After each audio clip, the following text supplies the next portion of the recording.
चलिए देखते हैं एक क्वेश्चन और। ठीक है, ये इस क्वेश्चन से रिलेटेड जितने भी फैक्ट्स होते हैं उन सारे फैक्ट्स को मैं आपको बताने वाला हूँ इस वीडियो में, तो इस वीडियो को लास्ट तक देखेंगे। चलिए, ये देखिए, ये क्वेश्चन दिया हुआ है, कह रहा है 3 पॉइंट दिए हुए हैं और तीनों को आपको चेक करना है, निर्धारित करना है, यानी फिक्स करके बताइए कि ये कोलिनियर है यानी संरेखीय है, यानी एक ही रेखा पर पड़ते हैं। तो पहले इस बात को समझते हैं। देखिए, इसमें क्वेश्चन दो तरह का पूछता है। कभी कभी कह देता है कि ये संरेख है और इसमें कोई वेरिएबल यानी कोई चर डाल देता है और उस चर को कहता है कि आप उसका वैल्यू निकालिए। तो पहले संरेख वाली बात को हम अच्छे से समझे। देखिए, अगर 3 पॉइंट एक ही लाइन पर पड़ेंगे तो बताइए एक ही रेखा पर पड़ने लगे तो इन्हीं पॉइंट्स को कहा जाता है कि कोलिनियर पॉइंट्स। पहली बात, इस पॉइंट में कोई भी अगर पॉइंट नीचे ऊपर हुआ तब देखते हैं क्या होता है। इस पॉइंट को अगर खिसकाकर मैं यहां लेकर के आने लगूं तो ये पॉइंट देखिए, अगर ये नीचे चला है और ये पॉइंट यहां चला जाए तो इसको आप मिलाएंगे तीनों को, तो इस तरह से देखिए एक ट्रायंगल बन गया। ठीक है, तो अभी तो देखिए आप लोग पढ़ेंगे लाइन सेगमेंट का, इसका कोई एरिया नहीं होता है, लेकिन ट्रायंगल का क्या होता है, एरिया होता है। तो अभी देखिए, तो हम क्या करें, इन दोनों इसको दो तरह से सॉल्व किया था। हम दो, ये देख रहे हैं, एक पॉइंट ही एक पॉइंट ही, इन दोनों पॉइंट के बीच का डिस्टेंस निकालें और फिर इन दोनों पॉइंट के बीच का डिस्टेंस निकालें और फिर पहले और लास्ट पॉइंट के बीच का डिस्टेंस निकालें।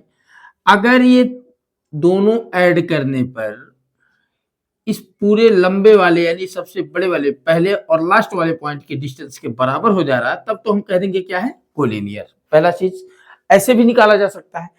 या फिर हम क्या करें कि अगर तीनों पॉइंट्स से बनने वाले ट्रायंगल का एरिया फाइंड करने लगे।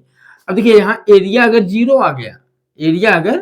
आ गया तो इसका मतलब ऐसे है, और अगर एरिया कुछ मिला हमको तो इसका मतलब इस तरह से है, क्योंकि देखिए ट्रायंगल एरिया बना रहा है। तो दो तरह से आप फाइंड कर सकते हैं। या तो पहले इन दोनों पॉइंट के बीच का डिस्टेंस निकालें, फिर इसके और लास्ट वाले पॉइंट के बीच का डिस्टेंस निकालें, फिर पहले और लास्ट के बीच का डिस्टेंस निकालें। अगर ये दोनों डिस्टेंस ऐड करने पे बड़े वाले डिस्टेंस यानी पहले और तीसरे पॉइंट के बीच के डिस्टेंस के इक्वल हो जा रहा है, तब तो हम कह देंगे कि ये कोलिनियर है। पहला फैक्ट। और दूसरी बात, अगर हम इसका एरिया निकालें और एरिया हमको कुछ मिल जाए तब हम कह देंगे कि ये कोलिनियर नहीं है। लेकिन अगर एरिया जीरो हो जाए तो कहेंगे हम क्या है कि ये कोलिनियर है। ठीक है, एरिया अगर जीरो हुआ तो कोलिनियर, और एरिया अगर जीरो नहीं हुआ तो कोलिनियर यानी संरेख नहीं होंगे। तो चलते हैं इसको सॉल्व करते हैं। देखिए, इसको सॉल्व करेंगे तो इस पॉइंट का नाम दे देते हैं ए, इस पॉइंट का नाम है ए, और इस पॉइंट का नाम है बी, और इस पॉइंट का नाम है सी। ठीक है, तो ए का जो कोऑर्डिनेट दिया हुआ है, यहाँ पे दिया है 1,5, ए का दिया हुआ है, और बी का दिया हुआ है 2,3, और सी का यानी लास्ट पॉइंट है आपका -2, -11। हालांकि ऐसे तो नहीं बनेगा, ये मैंने सिर्फ रख दिया है। आप कोशिश करेंगे कि जब भी इस तरह के क्वेश्चन को लगाएं तो एक छोटा सा ग्राफ बना ले रफ में। ठीक है, एक ग्राफ बना लेंगे। तो हमने एक ग्राफ बना लिया, तो इसको ऐसे शार्ट में अपने समझने हेतु ऐसे इस तरह से आप बना ले, इसको ऐसे कर लें, ग्राफ बना लिया हमने ग्राफ। ठीक है, और ये ग्राफ बना लिया। अब इस ग्राफ पर हम क्या करेंगे, देखिए हमारे पास है 1,5, तो 1 1 2 3 4 5 यहाँ आ रहा है, तो 1,5 ये हो गया। अब बात करते हैं 2,3, तो 2 ये हो गया और 3 हमारा कहाँ चला गया, ए 1 2 3 यहाँ चला है, तो इसका मतलब यहाँ पे हो गया 2,3। और फिर कह रहा है कि -2, -11, तो -2 यहाँ पे हो गया 1 2, और -11 यहाँ पे इधर आ गया। देखिए -2 इधर, 1 2 यहाँ हो गया, -11 1 2 3 4 5 6 7 8 9 10 11 जो भी हो यहाँ पे आ गया। तो यहाँ से आपको देखिए क्लियर लगभग मिल जा रहा है कि ये कोलिनियर नहीं होने वाले हैं, क्योंकि देखिए ये इधर जा रहा है, इनको मिलाएंगे तो ऐसे ऐसे करके आ रहा है। ठीक है, ऐसे यहाँ पे मिल रहा है, दिखने में तो ऐसा है, इस तरह से बन जा रहा है, तो ये कोलिनियर नहीं हो रहा है। लेकिन हम इसको सॉल्व कैसे करेंगे, तो सॉल्व करने के दो मेथड है, या तो एरिया ऑफ ट्रायंगल का फार्मूला लगा करके, या तो दोनों के बीच का डिस्टेंस ऐड करके सॉल्यूशन में आएंगे। चलिए सॉल्यूशन सॉल्व करेंगे जब इसको, तो लिखेंगे a इक्वल दिया 1,5, अब b दिया हमारा 2,3, और c दिया है हमारा -2, -11, ये हो गया।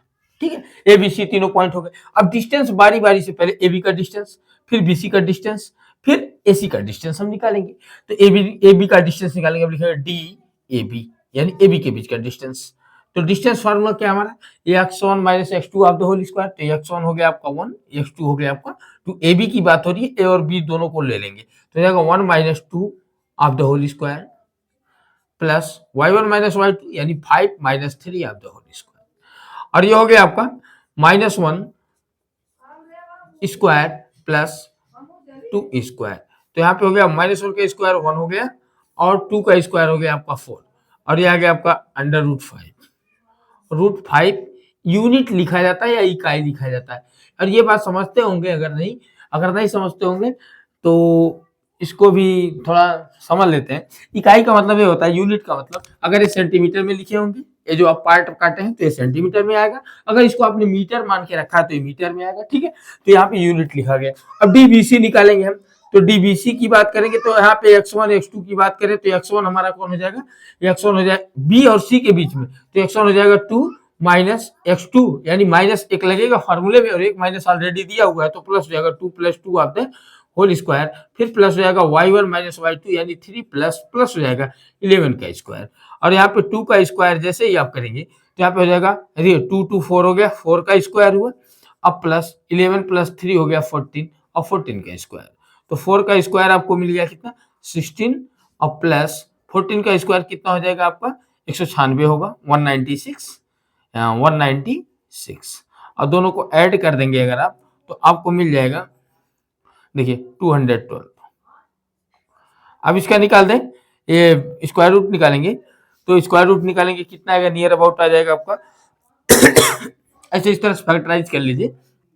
212 है, 212 का फैक्टराइजेशन करेंगे तो 2 1 जा 2 0 6 जा हो गया, 2 से 5 जा 3 जा हो गया। अब देखिए ये कटेगा नहीं किसी से, ठीक है। तो 2 बाहर आ गया 2√53 यूनिट, यानी इतना इकाई इसका आ गया। अब फिर DCA निकाल देंगे, DCA यानी C और A के बीच का डिस्टेंस निकालेंगे। तो C और A के बीच का डिस्टेंस निकालेंगे तो C और A यानी इसको x1 मानिए या x2, तो हो जाएगा √-2 minus 1 of the whole square plus y1 minus y2 यानी -11 और -5 ऑफ द होल स्क्वायर।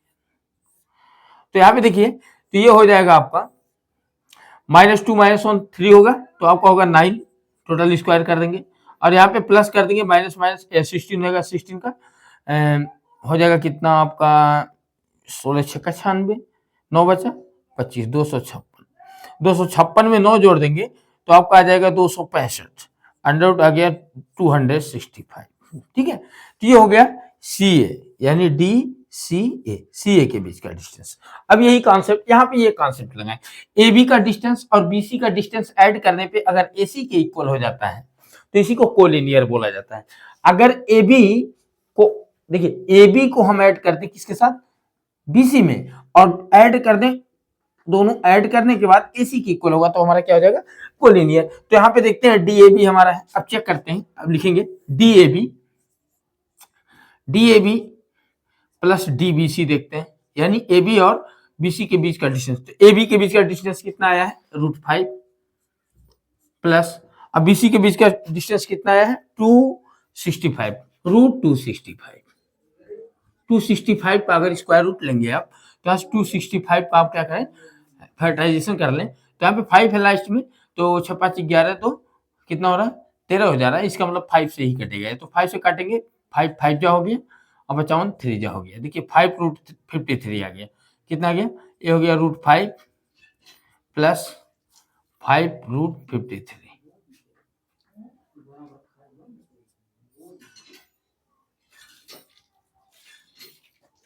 देखिए इतना हो गया, और दोनों को ऐड करने पे इतना आ रहा है। और AC की बात करें, इसकी बात करें, ये कितना आ रहा है √265 है, सॉरी ये मिस्टेक हो गया है, 2√53 है, 1 मिनट, वो गड़बड़ हो गया, वैल्यू गलत रखा गया है, ठीक है। यहाँ देखिए BC का डिस्टेंस रखेंगे तो हो जाएगा 2√53, ये हो गया, अब हो गया 2√53। अब ये तो ऐड होगा नहीं, ये दोनों ऐड होगा नहीं, ठीक है।